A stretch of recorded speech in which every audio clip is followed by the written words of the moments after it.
Hi everybody, my name is Nikki Paulsgrove and with me today is Melinda Smith. I am from Jokins and we're today going to talk about the KV or Guinea Pig Nutrition. This is all in Melinda's opinion. Correct. Although I will say this much, she has extremely healthy animals, so she must be doing something right. So with that being said, what can you tell me about your nutrition for your guinea pigs that you give them on a daily basis or whatever? Okay.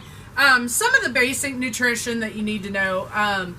Hay is about 80% of their diet.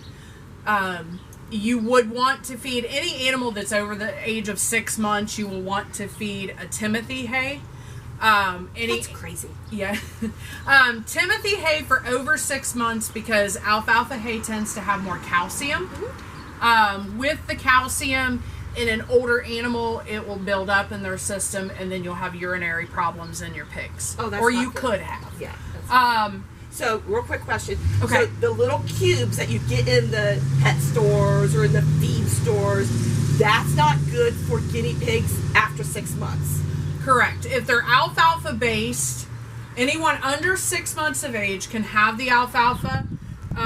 That is because any of the animals that are still growing need to have that alfalfa with the extra calcium. Okay. It does not deposit in younger animals like it will in your animals over 6 months of age. With that being said, like I said, it's about 80% of what they eat in a day. Hay you want in with them from 24/7. That's something they should never run out of. The second part that we have that's part of their diet, which is going to be the next biggest part of their diet, is going to be vegetables. And you do have some fruit included also. If you go with a lot of greens, they do tend to do really well with greens. We have dill. Cilantro is is a big one that... there's cilantro. Cilantro is that one. Yeah, I did the same thing. Cilantro is a big one that it's a very balanced vegetable, so it can be fed on a daily basis. A green pepper is another one. It's very high in calcium, or vitamin C, not calcium. It's very high in vitamin C, and that is something that all of the pigs need. Mm-hmm. Guinea pigs naturally do not produce vitamin C. Mm-hmm. So you do have to give them a diet that's high in vitamin C. So that needs to be included throughout their whole diet. So green pepper is a great way to get the vitamin C. Okay. Some people use the little peppers. Those are also fine. Those are high in vitamin C. When you have a lot of pigs, though, these green peppers are extremely cost effective. You mean little peppers? What do you mean? Like the little... You can get the little sweet peppers that are in the bag. Some people use those also. We do use those sometimes if we can't find the green peppers. But normally the green pepper is what we're going to feed. So it just do you just take the meat off the pepper or what? Nope, we cut the whole thing up. The seeds in a green pepper are small enough and they're soft enough that the pigs can eat those and it's not going to be a choking hazard for them. So nothing goes to waste. Nothing goes to waste. Cool. Nothing definitely goes to waste. We have some other vegetables that you can also feed, but you do not want to do them on a daily basis. Sure. And it's just the different makeup within the vegetables that kind of make it whether you can feed them daily or not. Kale is a really good one for pregnant moms. Kale is a really good one for your babies that are under 6 months of age. Very high in calcium. So you can give it to the other pigs about once a week, maybe twice a week. We tend to go between 1 and 2 times a week. Okay. But not on a daily basis for anyone who's over 6 months or who is not pregnant at the time. Parsley is another one. It's a little bit high in calcium, so you kind of want to do that, rotate that out. And you always like fresh stuff because you know what? My mom always cooked with parsley, but she always used the dry stuff. So you're promoting and... Pigs should not have anything dried. They should not have anything frozen. Because when you freeze or you dry, it changes the way that the vitamins and the minerals and everything Sure. in the vegetables are. So you do not want to ever dry, and you do not want to freeze. You always want fresh vegetables. Good to know. The other one that we have, carrots is another one. A little bit higher in sugar than what your other vegetables are.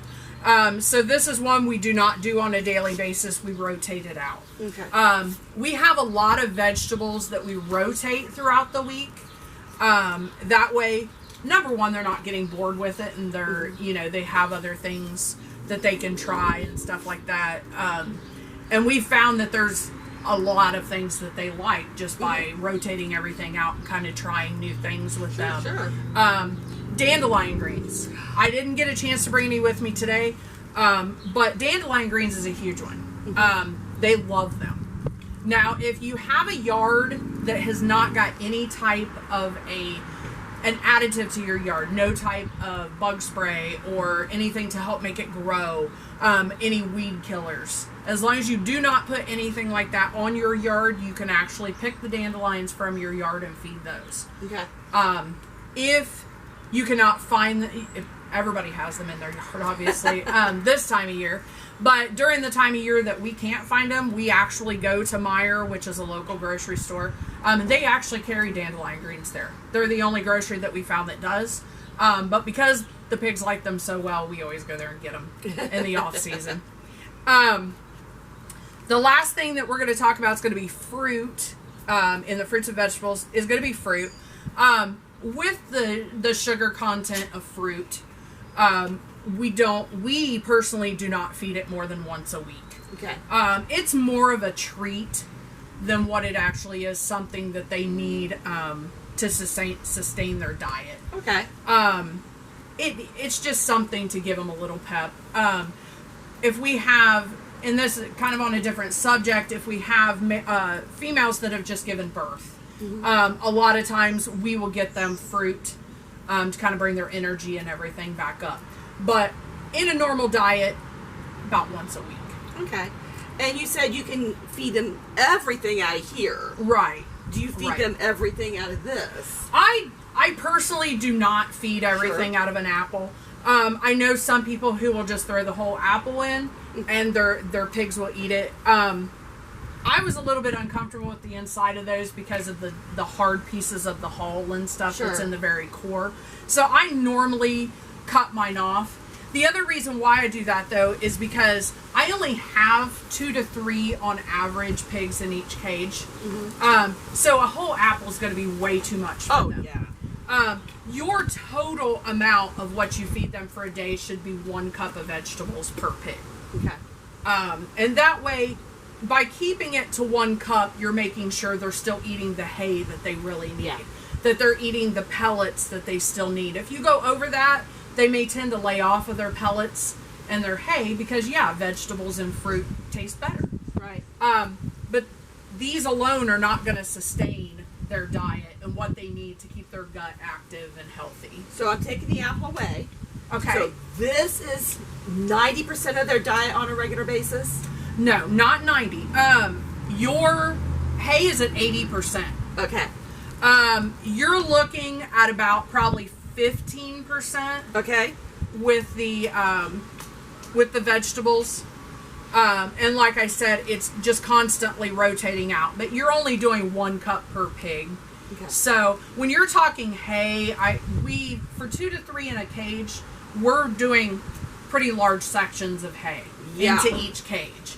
And that is because you do not want them to run out. That helps their teeth. That helps their gut. Yeah. That is something they have to have constantly. So 80% hay, 15% this. Right. So we're left with 5%. What do you do for that last 5%? The last 5%, we do pellets.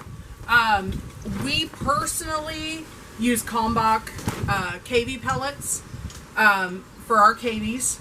And there are several different brands out there. One thing that sometimes people will bring up is the Kalmbach pellets are alfalfa based. They're not Timothy based. Some of your pellets are Timothy based. Some of them are alfalfa based. The Kalmbach, we decided to go ahead and use that for all of our pigs. even though it is alfalfa based, and as we've talked about before, they can't have an overabundance of alfalfa. Because of the fact that we rotate our vegetables out and we do not use alfalfa hay, you have that room in there that you can feed those pellets that have alfalfa as a base, and you're still not getting more than what they need per day, because that only consists of about 5% of their diet. Per pig is literally 1/8 of a cup of pellets per day. Oh my goodness, that's not much at all. So it's a very... That's like, what, 2 tablespoons? Right, so it's a very small amount. The Kalmbach feed, we use that because it does have a vitamin C stabilizer in it. Because that vitamin C is needed in their diet so much, Kalmbach has put a stabilizer in it to where it stays fresh in that food longer.